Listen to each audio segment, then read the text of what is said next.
Nous reprenons notre découverte de Hué par un retour sur la cité impériale avec ses portes fortifiées. Comme nous sommes en plein hiver, et bien que la température soit estivale, les arbres dépouillés de leurs feuilles ne nous permettent pas de savourer le charme des allées ombragées. La cité est protégée par le canal Kim Tui, rivière d'or. Au fond se dresse le palais de l'harmonie suprême, Dien Tai Hoa, qui est l'un des plus remarquables de la cité impériale. D'autres palais sont en bordure de cet immense espace de 520 hectares, je le rappelle. Nous en avons déjà vu et il faut avouer que sans un plan, il est difficile de bien se repérer dans ce dédale de pavillons. Comme d'habitude, par les vitres de l'autobus, j'essaie de donner une impression des paysages et de la vie le long des routes que nous empruntons. Le style des habitations ou la photographie des enfants lors d'une pause, les lacs, les rizières, rien ne doit être ignoré pour recréer les atmosphères variées que nous rencontrons.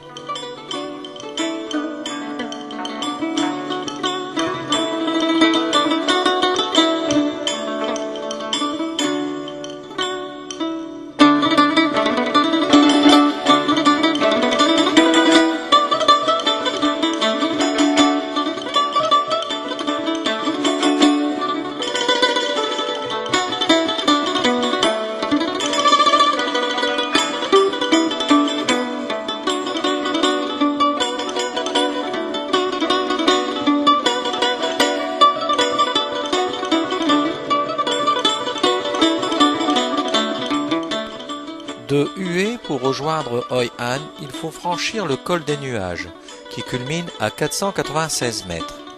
Il marque une vraie frontière entre le nord et le sud. C'est le plus long et le plus haut col du pays. Les règles de circulation sont plus qu'aléatoires et il est plus rassurant de voir les vaches emprunter la route que de doubler en plein virage sans visibilité. D'autant plus que la file de camions franchissant ce col qui baigne souvent dans les nuages est ininterrompue. Nous avons une chance incroyable car la visibilité est bonne et le paysage nous invite au rêve, surtout lorsqu'on aperçoit la côte baignée par les eaux turquoises de la mer de Chine méridionale. Pour vivre au rythme de la vie des marchés, il faut s'y rendre tôt le matin, lors de la vente aux enchères du produit de la pêche. C'est en se promenant le long de la rivière, sur laquelle barques et sampans exécutent un ballet incessant, qu'on apprécie l'atmosphère particulière de cette vie d'un autre temps. La vente du poisson à la criée restera un moment fort du voyage.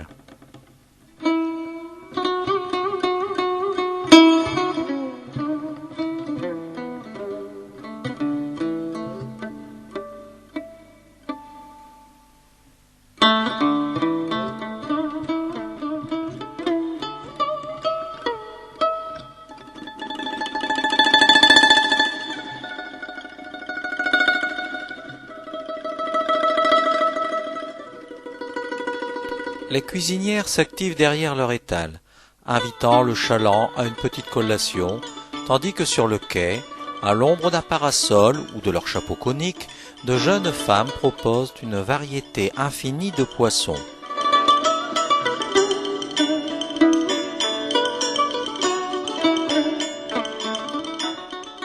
C'est au XVe siècle que les marchands des quatre coins du globe commencèrent à affluer. Le port prospéra jusqu'au XIXe siècle, jusqu'à ce que sa rivière s'ensable. Ce qui sauva Hoi An, ou Phay Pho, c'est qu'elle est devenue une ville-musée, reconnue comme site du patrimoine mondial depuis 1999. Le pont japonais Sao Natban relie depuis 1593 les quartiers chinois et japonais.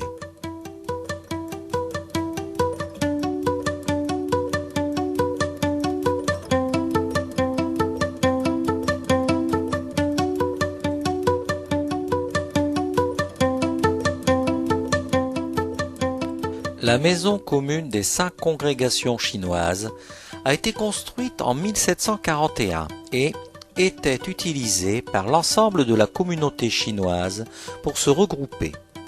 Comme d'habitude, les activités de la vie courante se déroulent à la vue de tout un chacun. L'activité artisanale est une des principales ressources de la ville, de plus en plus prisée par le tourisme.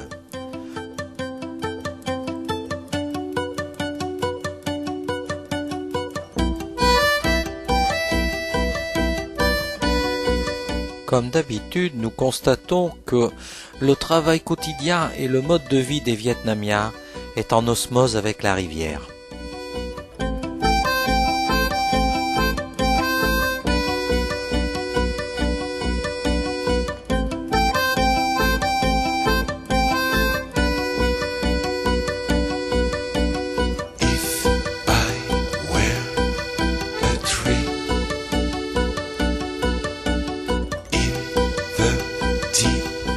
Ces grands paniers ne sont autres que les frêles embarcations utilisées pour se déplacer rapidement d'un sampan à un autre ou pour rejoindre ces vastes filets tels d'immenses toiles d'araignée.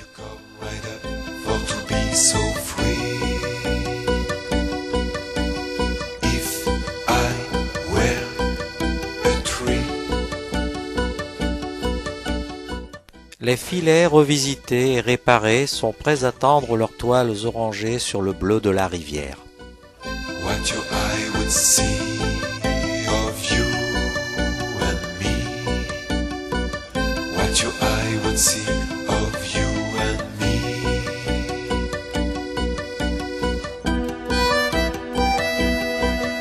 Ce vieux pêcheur rejoint son fils qui, par un système de treuils et de filins, va relever le filet immergé et récolter les quelques poissons pris au piège. C'est une pêche difficile, peu lucrative et supplantée de plus en plus par ceux qui ont pu s'offrir un bateau à moteur pour s'éloigner en mer et décupler les produits de la pêche.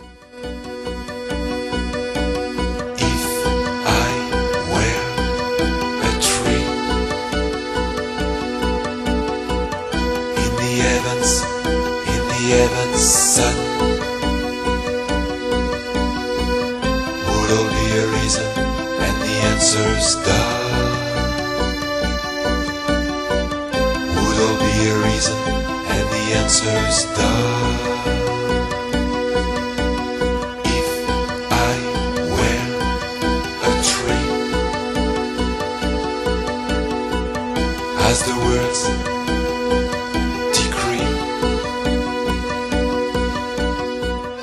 De Hue, nous rejoignons Hanoï, capitale du Vietnam, avec plus de 3 millions d'habitants, et pour être plongés en plein cœur de l'animation de cette ville, nous commençons par traverser le marché. Les Vietnamiens attachent beaucoup d'importance aux fleurs et acheter un bouquet ou une couronne pour honorer une cérémonie ou un événement est un acte courant et naturel.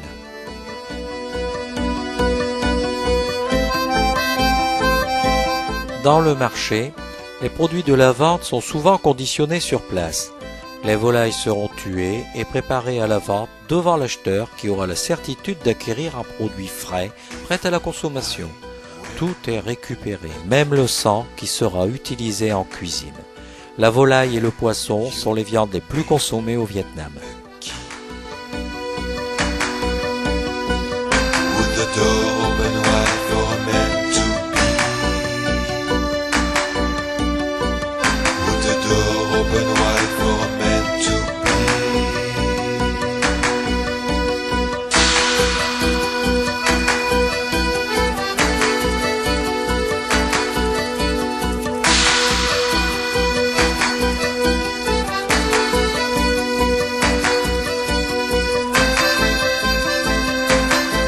Et comme d'habitude, les repas sont toujours pris sur place.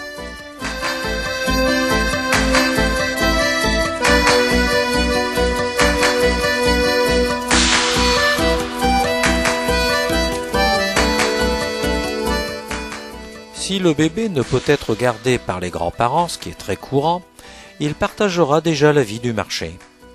Dans le cadre d'une projection par diapositive, nous allons changer de panier. Veuillez excuser ces quelques instants d'attente. À tout de suite pour la découverte d'un lieu enchanteur, la baie d'Along.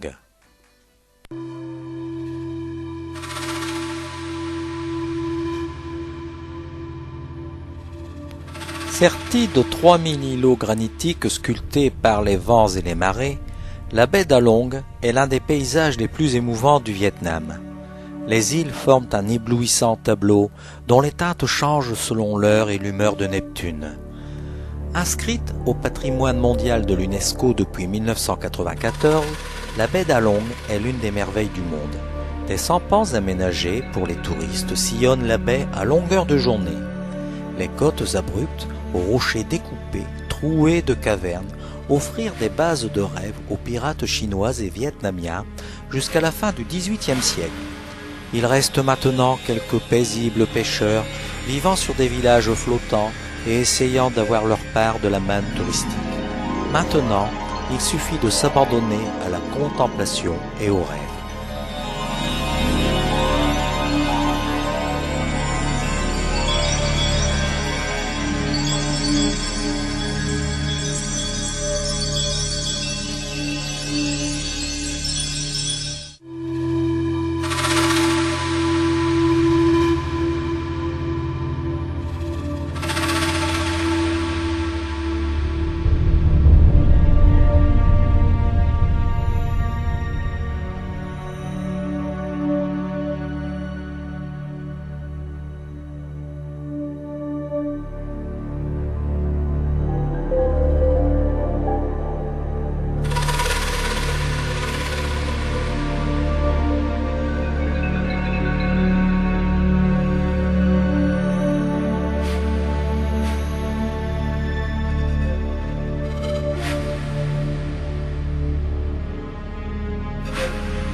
Au lieu de pèlerinage vietnamien, le mausolée fut construit en 1973 à l'aide de matériaux provenant des 4 coins de la nation.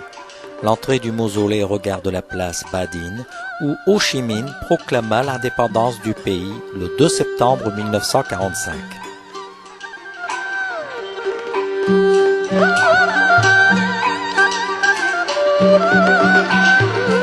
Le palais présidentiel, au nord du mausolée, servait de résidence au gouverneur général d'Indochine. La pagode au pilier unique fut construite en 1949 en l'honneur de Quan Am, déesse de la fertilité. La pagode prend la forme d'une fleur de lotus émergeant d'un étang.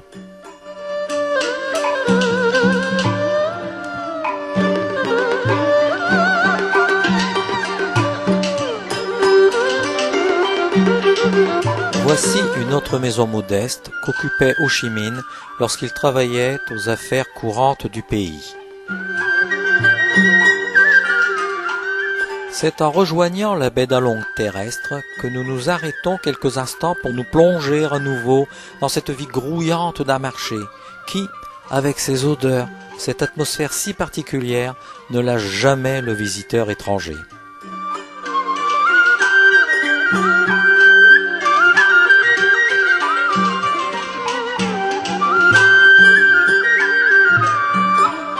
Une fois de plus, nous sommes étonnés par ce que nous découvrons et qui nous est totalement inconnu.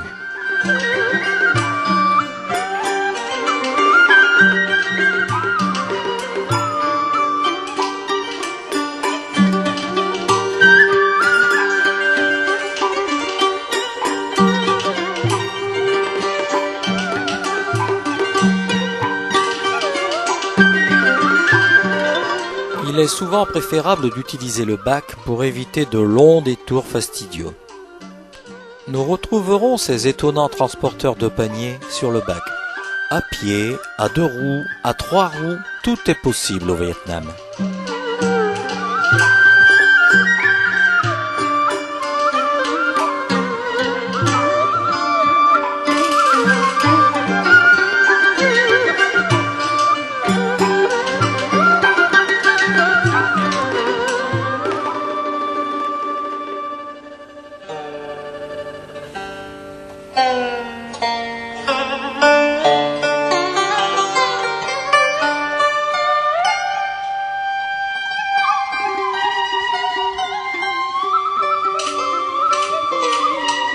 Le principal secteur économique du Vietnam est l'agriculture. 3 Vietnamiens sur 5 savent faire dans les champs, les vergers et surtout dans les rizières tapissant plus de la moitié des terres cultivables. Le Vietnam figure au 2e rang mondial des pays exportateurs de riz. Comme on peut le constater, les tombeaux des ancêtres sont vénérés au cœur même des rizières.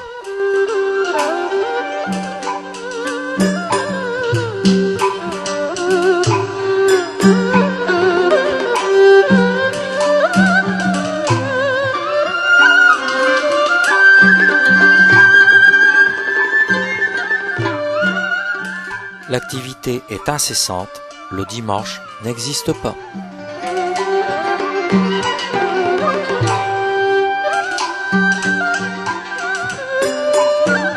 L'irrigation en eau se fait encore par les moyens traditionnels qui monopolisent des paysans à longueur de journée.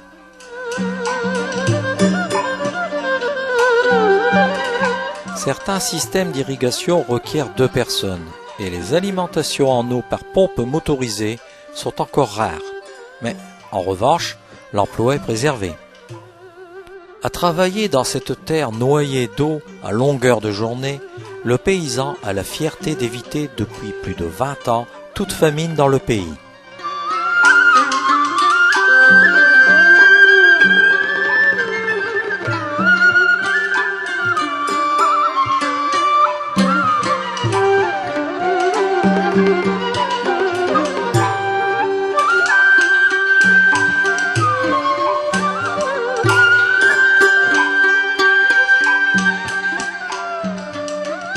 D'autres parcelles sont réservées à la culture des légumes qui peut produire plusieurs récoltes par an.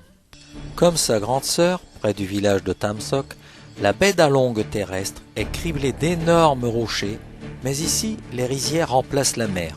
On sillonne ce paysage en barque.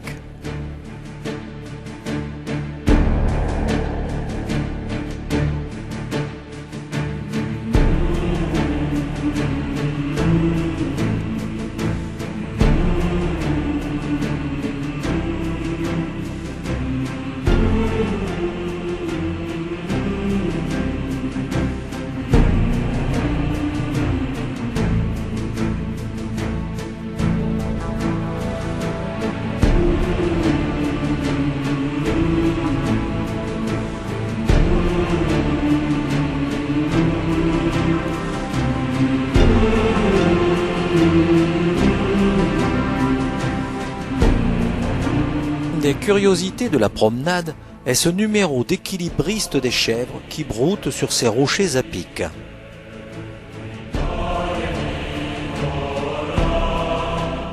De chaque côté de cette aquaroute, les paysans prennent parfois un peu de repos en regardant le défilé incessant des touristes sur barque.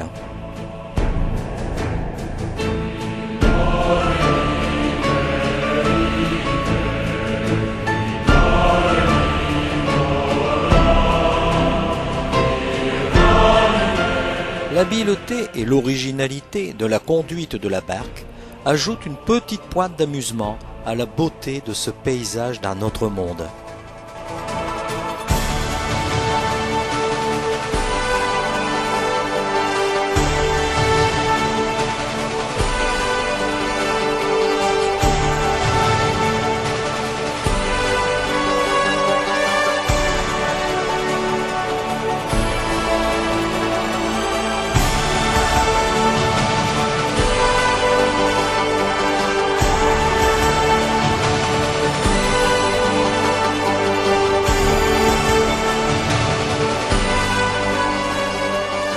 Comme d'habitude, dans le cadre d'une projection traditionnelle, un changement de panier s'impose.